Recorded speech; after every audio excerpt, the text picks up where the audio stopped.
الحمد للہ وکفی والصلاة والسلام علی من لا نبی بعدہ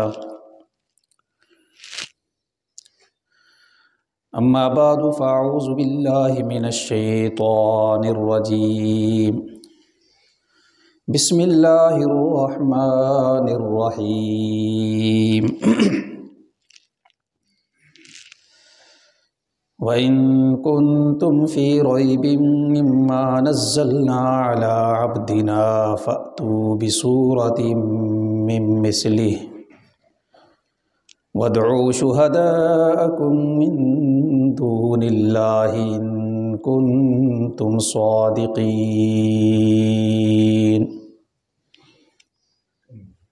فَإِن لَّمْ تَفْعَلُوا وَلَن تَفْعَلُوا فَاتَّقُوا النَّارَ الَّتِي وَقُودُهَا النَّاسُ وَالْحِجَارَةُ أُعِدَّتْ لِلْكَافِرِينَ صدق اللہ العظیم وصدق رسولہ النبی الکریم ونحن على ذلك لمن الشاہدین والشاکرین والحمد للہ رب العالمین ان اللہ وملائکتہ یصلون علی النبی یا ایہا الذین آمنوا صلوا علیہ وسلموا تسلیما اللہم صل وسلم وبارک علی سیدنا محمد وعلی آل محمد یا رب صل وسلم دائما ابدا علی حبیبک خیر الخلق کلہم سبحان ربک رب العزت عما یصفون وسلام علی المرسلین والحمد للہ رب العالمین۔ لائق ست تعظیم قابل احترام بزرگوں، دوستوں اور ساتھیوں،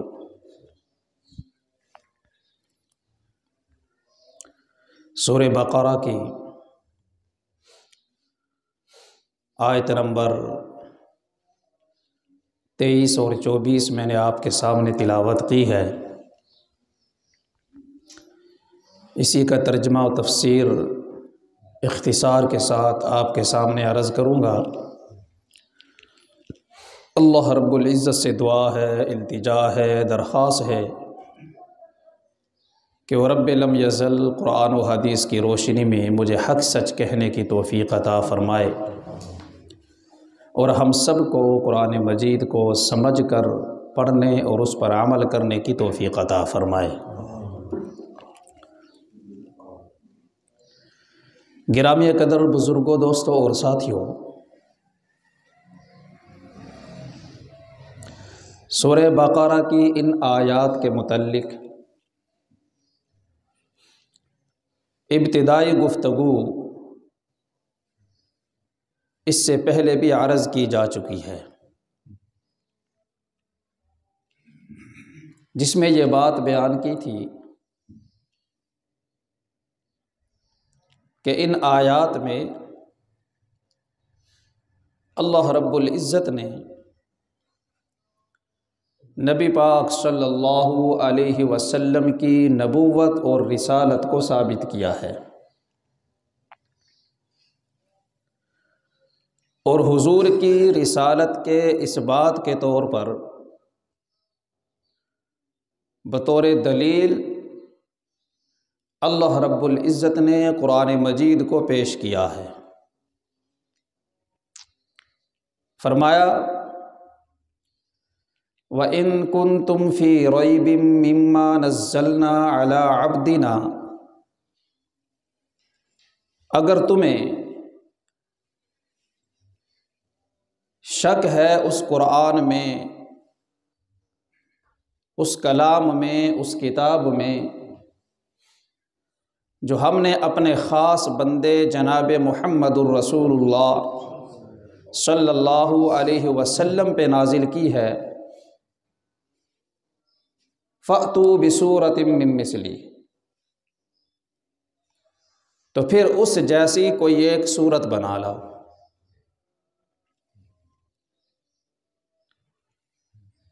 اور جو آیت کا اگلا حصہ ہے اس حصے میں اللہ رب العزت نے اس چیلنج کو مزید مؤکد کیا ہے۔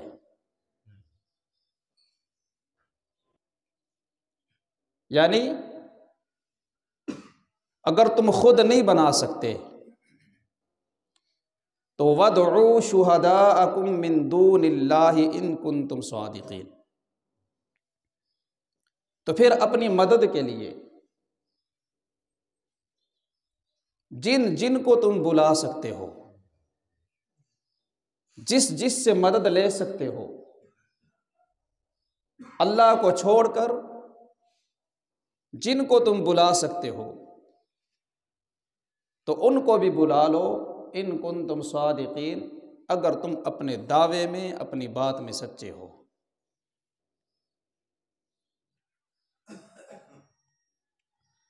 اور یہ بات بھی یاد رکھیے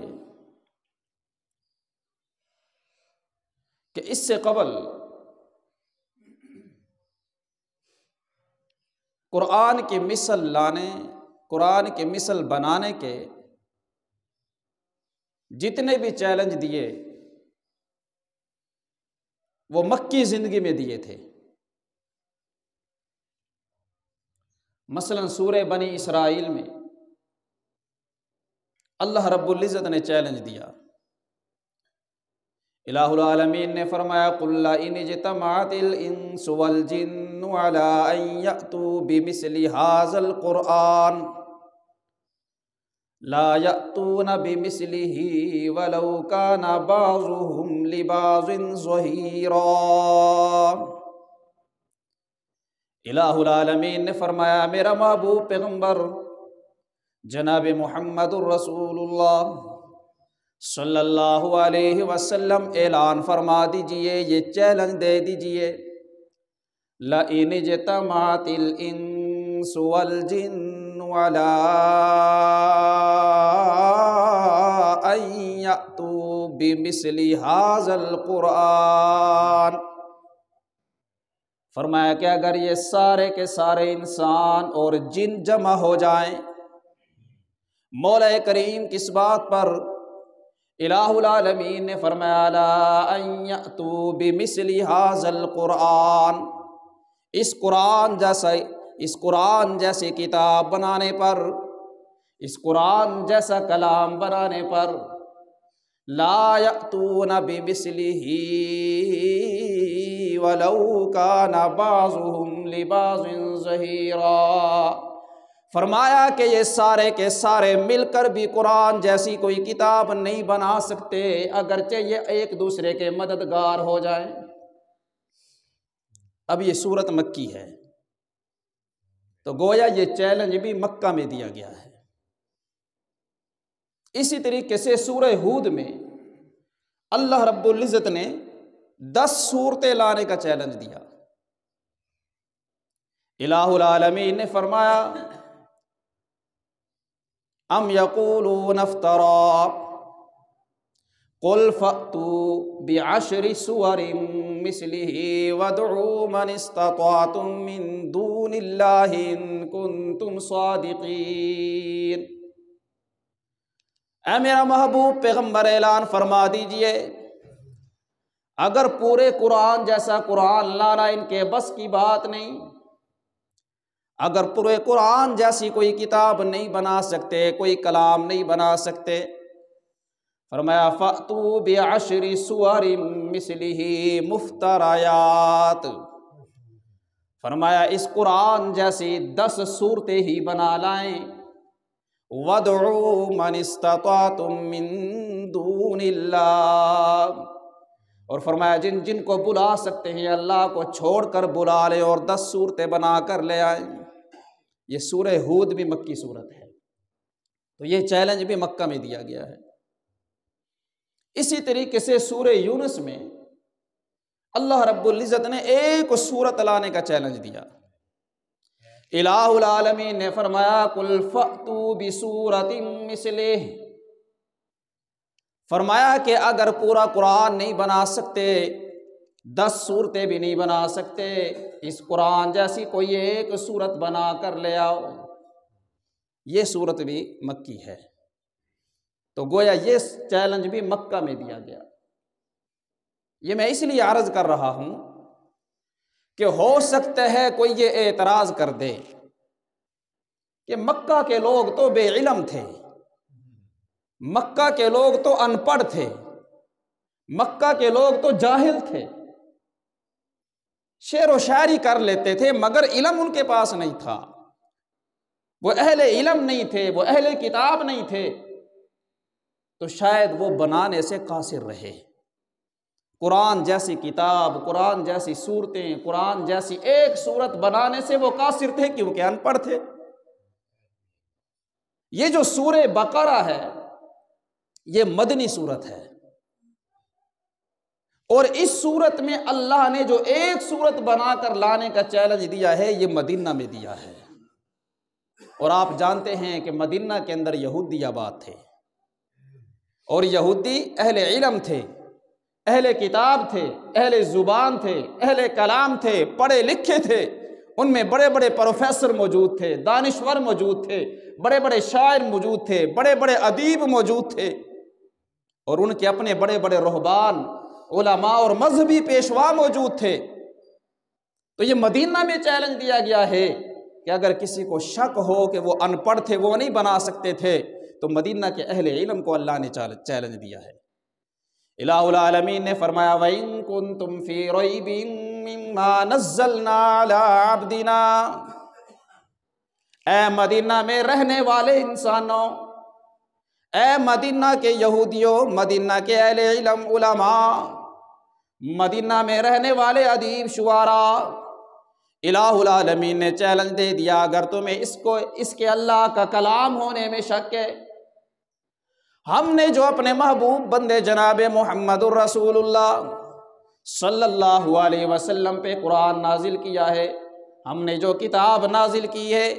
ہم نے جو کلام نازل کیا ہے، اس کے اللہ کا کلام ہونے میں شک ہے، اللہ کی کتاب ہونے میں شک ہے، تو اسے جیسی کوئی ایک صورت بنا لاؤ۔ یہ اہل علم کو چیلنج دیا جا رہا ہے۔ اور پھر فرمایا وَادْعُوا شُهَدَاءَكُم مِّن دُونِ اللَّهِ، ہماری یہ تحدی مدینہ تک محدود نہیں، ہمارا یہ چیلنج مدینہ تک محدود نہیں، پوری دنیا سے جس کو بلا سکتے ہو بلا لو، کوئی اہل علم کی جماعت بلانا چاہتے ہو بلا لو، کوئی اہل کلام بلانا چاہتے ہو بلا لو، جہاں سے جس کو بلانا چاہتے ہو بلا لو، ان کنتم صادقین، اگر تم اپنے دعوے میں سچے ہو۔ قرآن ایسا شاندار معجزہ ہے، ایسا بے مثال معجزہ ہے کہ کوئی اس کی مثل نہیں لا سکتا۔ اور پھر یہ چیلنج صرف اس وقت تک کے لیے نہیں ہے، اللہ نے قیامت تک کے لیے یہ چیلنج دیا ہے کہ قیامت تک آنے والے انسان اگر انہیں اس کلام میں کوئی شک پڑے، اگر وہ ماننے سے انکاری ہو جائیں، تو قیامت تک کے لوگوں کے لیے چیلنج ہے کہ وہ اس قرآن جیسے کوئی ایک سورت، کوئی ایک آیت بنا لائے۔ یہی وجہ تھی کہ ایک مقام پر جناب محمد الرسول اللہ صلی اللہ علیہ وسلم نے یہ فرمایا تھا کہ اللہ رب العزت نے دیگر انبیاء کو بھی معجزات عطا فرمائے، دیگر انبیاء کو بھی نشانیاں عطا فرمائی کہ جنہیں دیکھ کر لوگ ان پر ایمان لاتے تھے، اور اللہ نے اپنے کلام کی صورت میں، اپنے وحی کی صورت میں، اپنے قرآن کی صورت میں، اپنی کتاب کی صورت میں، اپنے قرآن کی صورت میں جو معجزہ مجھے عطا فرمایا ہے، اس معجزے کی وجہ سے مجھے امید ہے کہ اللہ رب العزت کل قیامت کے دن جو ہے میری امت کی تعداد سب سے زیادہ ہوگی۔ یعنی دیگر جتنے بھی معجزات ہیں وہ سارے کے سارے محدود اور وقتی معجزات تھے۔ نبی پاک صلی اللہ علیہ وسلم کی انگلیاں مبارک سے پانی کے چشمے جاری ہو گئے، یہ وقت پہ موجود لوگوں نے معجزہ دیکھا، بعد میں کسی نے نہیں دیکھا۔ حضور کے سامنے کنکریوں نے کلمہ پڑھا، وقت پہ موجود لوگوں نے دیکھا، بعد میں آنے والوں نے نہیں دیکھا۔ مردہ گو نے کلمہ پڑھا، وقت پہ موجود لوگوں نے دیکھا درخت سدائے ہوئے جانور کی طرح زمین کو چیرتے ہوئے حضور کے قدموں میں آ گئے۔ وقت پہ موجود لوگوں نے دیکھا آسمان پہ دمکتا ہوا چاند نبی کے اشارے سے دو ٹکڑے ہو گیا۔ یہ وقت پہ موجود لوگوں نے دیکھا، بعد میں آنے والوں نے نہیں دیکھا۔ لیکن قرآن کی صورت میں اللہ نے میرے حضور کو ایسا معجزہ عطا فرمایا ہے کہ اس وقت پہ موجود لوگوں نے بھی دیکھا، قیامت تک آنے والے لوگ بھی دیکھیں گے، اسے پڑھیں گے، سمجھیں گے، غور و فکر کریں گے، تدبر کریں گے اور میرے حضور پر ایمان لے آئیں گے۔ یہی وجہ ہے کہ آج بڑے بڑے ریسرچر، جب انگریز ریسرچر وہ تحقیق کرتے ہیں اور ریسرچ کی نیت سے قرآن کو اٹھاتے ہیں، تحقیق کی نیت سے، معلومات کی نیت سے قرآن کو اٹھاتے ہیں اور قرآن کو پڑھتے ہیں، قرآن ختم کرتے ہیں، ان کی تحقیق ابھی مکمل نہیں ہوتی، ادھر وہ ایمان قبول کر لیتے ہیں۔ یہ قرآن ایسا معجزہ ہے۔ اور پھر قرآن ہر اعتبار سے معجزہ، بلاغت کے اعتبار سے معجزہ، فصاحت کے اعتبار سے معجزہ، تلفظ کے اعتبار سے معجزہ، مخارج کے اعتبار سے معجزہ، الفاظ کے اعتبار سے معجزہ، حروف کے اعتبار سے معجزہ، زبر زیر پیش کے اعتبار سے معجزہ، حرکات کے اعتبار سے معجزہ، حفظ کے اعتبار سے معجزہ، تعزی کے اعتبار سے معجزہ اور تاثیر کے اعتبار سے بھی معجزہ۔ قرآن میں ایسا اثر ہے، ایسی تاثیر ہے کہ بڑے بڑے دشمن کھنچے چلے آتے تھے۔ جب حج کا موسم آتا تھا تو مکہ کے سردار پریشان ہو جاتے تھے، مکے کے چودھری اور وڈیرے پریشان ہو جایا کرتے تھے کہ اب لوگ حج کے لیے آئیں گے اور انہیں حضور صلی اللہ علیہ وسلم کا علم ہو گیا تو حضور کے پاس جائیں گے، اور جب حضور اللہ کا کلام انہیں سنائیں گے تو وہ ان کے شہر کے اندر جکڑے جائیں گے اور حضور پر ایمان لے آئیں گے۔ پریشان ہو جاتے تھے کہ لوگوں کو حضور سے دور رکھنے کے لیے کیا تدبیریں کریں۔ کسی نے کہا کہ مشہور کر دو کہ حضور معاذ اللہ ساحر ہیں، جادوگر ہیں۔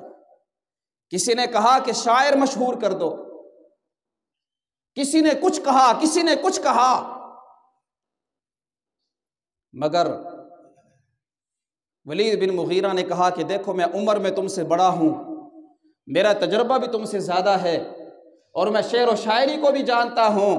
اور لوگ بھی شعر و شاعری کو جانتے ہیں۔ جب وہ اس کلام کو سنیں گے تو کہہ اٹھیں گے کہ یہ کسی بندے کا کلام نہیں ہے، یہ کوئی شعر و شاعری نہیں ہے، بلکہ یہ اللہ کا کلام ہے۔ تو وہ پریشان ہوتے تھے کہ قرآن کی تاثیر ایسی ہے کہ لوگ کھنچے چلے آئیں گے۔ لوگوں کو بہانے سے روکا کرتے تھے، طرح طرح سے روکا کرتے تھے کہ لوگ ان کے پاس نہ جائیں۔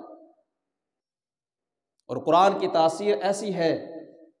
کہ نبی پاک صلی اللہ علیہ وسلم کے سب سے بڑے دشمن ابو جہل، اخنس بن شریک اور ابو سفیان جو اس وقت تک مسلمان نہیں ہوئے تھے، مکہ کی زندگی میں جب نبی پاک صلی اللہ علیہ وسلم تہجد کے اندر اللہ کے قرآن کی تلاوت فرمایا کرتے تھے، یہ راتوں کو مختلف راستوں سے چھپ چھپ کر آیا کرتے تھے، حضور کی زبان اطہر سے اللہ کا کلام سنا کرتے تھے، اور جب واپس جا رہے تھے تو ایک مقام پر جا کر تینوں کی آپس میں ملاقات ہوگی اور ایک دوسرے سے پوچھنے لگے تم کہاں گئے تھے، تم کہاں گئے تھے، تم کہاں گئے تھے۔ اور جب یہ بات کھلی کہ تینوں کے تینوں اللہ کا کلام سن رہے تھے، بڑے شرمندہ ہوئے، کہنے لگے دیکھو یار،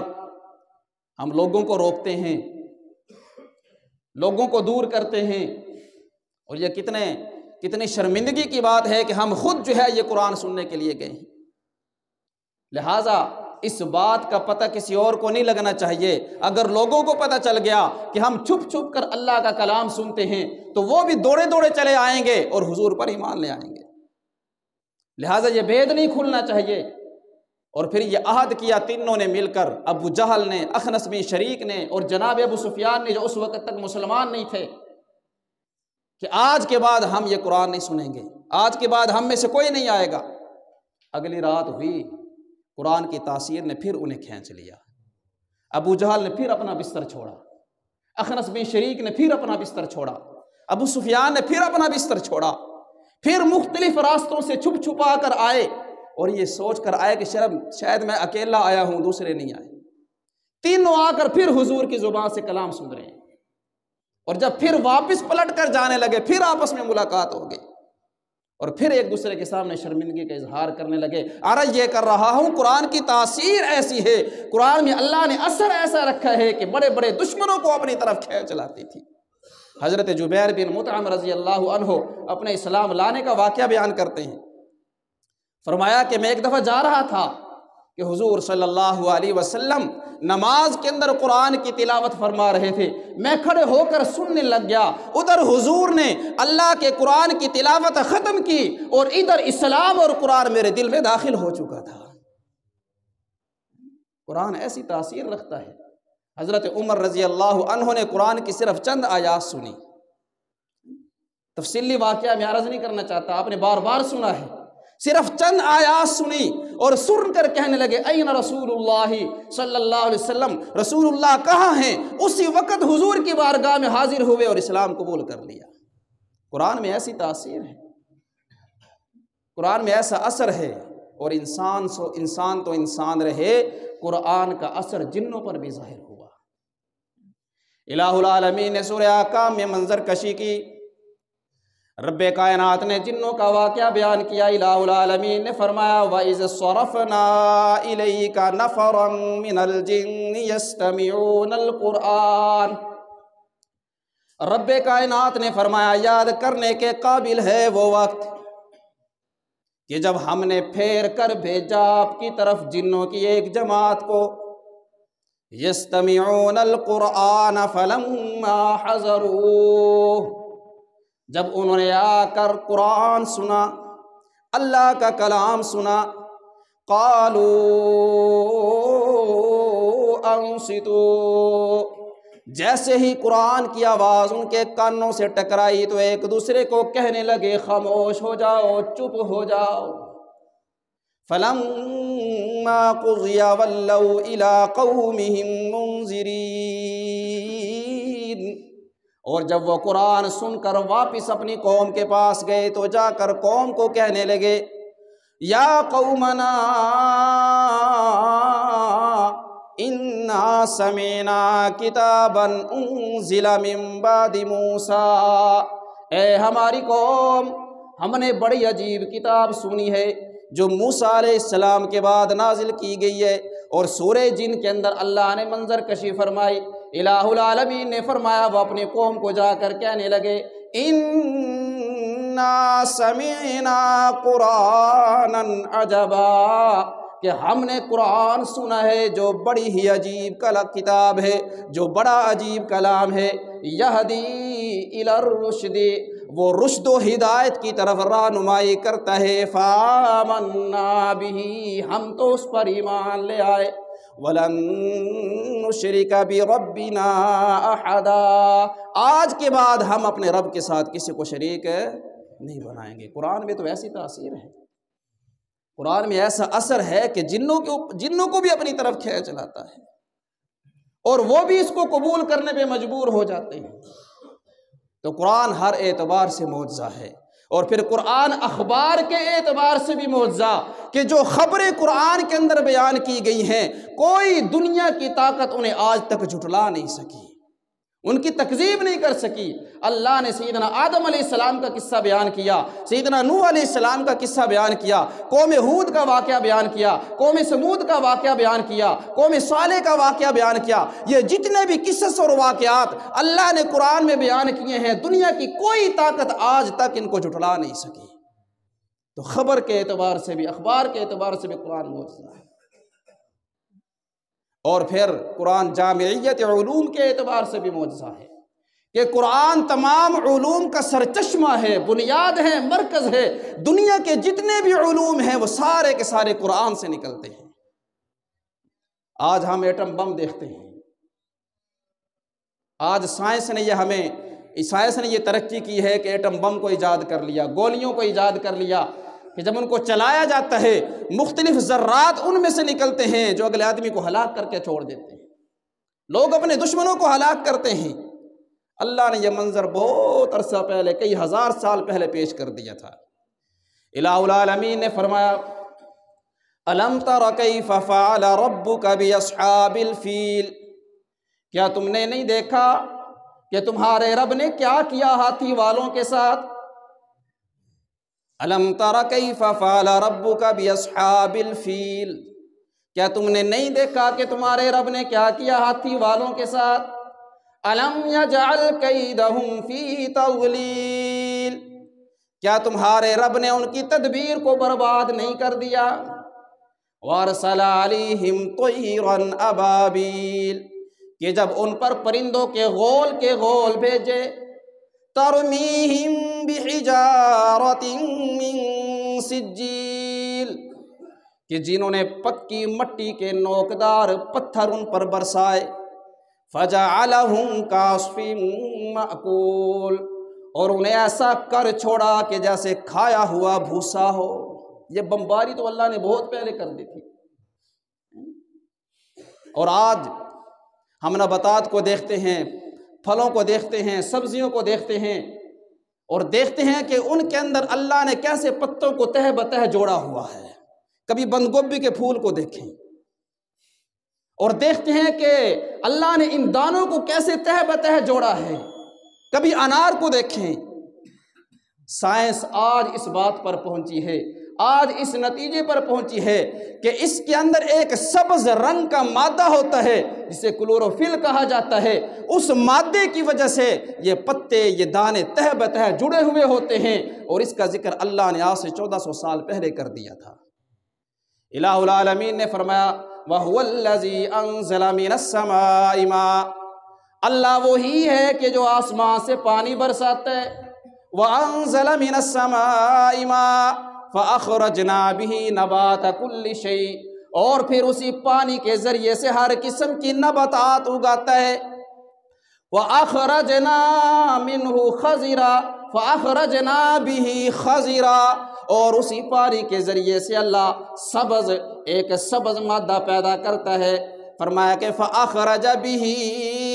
پھر اسی پانی کے ذریعے سے اللہ نُخْرِجُ مِنْهُ ثَمَرَاتٍ مُخْتَلِفَةٍ، مختلف ثمرات، مختلف میوے اللہ اگاتا ہے۔ اور فرمایا الہ العالمین نے ایک مقام پہ حبًّا متراکبًا، اسی کے ذریعے سے اللہ جڑے ہوئے دانے، تہ بتہ دانے اللہ پیدا کر دیتا ہے۔ سائنس آج کہہ رہی ہے کہ ایک سبز رنگ کا مادہ ہے جو ان چیزوں کو جوڑ کے رکھتا ہے۔ اللہ نے 1400 سال پہلے بتا دیا تھا، اور سائنس نے آج یہ دریافت کیا کہ لوگ سیاروں پہ جا سکتے ہیں، چاند پہ جا سکتے ہیں، مریخ پہ جا سکتے ہیں۔ اللہ نے بہت پہلے اعلان کر دیا تھا وَالشَّمْسَ وَالْقَمَرَ وَالنُّجُومَ مُسَخَّرَاتٍ بِأَمْرِهِ، کہ یہ سورج اور چاند، یہ ستارے، یہ سب اللہ کے حکم کے پابند ہیں، اللہ کی تخلیق ہیں جنہیں اللہ نے تمہارے لیے مسخر کر دیا ہے۔ تو اس لیے قرآن جامعیت علوم کے اعتبار سے بھی معجزہ ہے۔ تو فرمایا ایسا شاندار معجزہ، ایسی شاندار کتاب، ایسا شاندار قرآن اگر تم لا سکتے ہو تو لا کر دکھاؤ، بنا سکتے ہو تو بنا کر دکھاؤ۔ وَادْعُوا شُهَدَاءَكُم مِّن دُونِ اللَّهِ، اور صرف تم ہی نہیں، اگر تم نہیں کر سکتے، تمہارے بس کی بات نہیں ہے، جن کو اللہ کو چھوڑ کر تم بلا سکتے ہو اپنی مدد کے لیے بلا لو۔ اور فرمایا فَإِن لَّمْ تَفْعَلُوا، اور اگر تم نہ کر سکو، وَلَن تَفْعَلُوا، اور ہم پہلے ہی بتائے دیتے ہیں کہ تم ہرگز نہیں کر سکو گے، یہ تمہارے بس کی بات ہی نہیں ہے، تم قرآن جیسی کوئی صورت بنا ہی نہیں سکتے، تو پھر اپنے آپ پر رحم کرو۔ فَاتَّقُوا النَّارَ الَّتِي وَقُودُهَا النَّاسُ وَالْحِجَارَةُ، تو پھر اپنے آپ کو اس آگ سے بچاؤ جس کا ایندھن انسان اور پتھر ہوں گے، اُعِدَّتْ لِلْکَافِرِینَ، جسے کافروں کے لیے تیار کیا گیا ہے۔ اس آیت کے متعلق انشاءاللہ آئندہ بھی جمعے پر بھی عرض کیا جائے کہ جو کچھ بیان ہو اللہ اپنی بارگاہ میں قبول و منظور فرمائے۔ وآخر دعوانا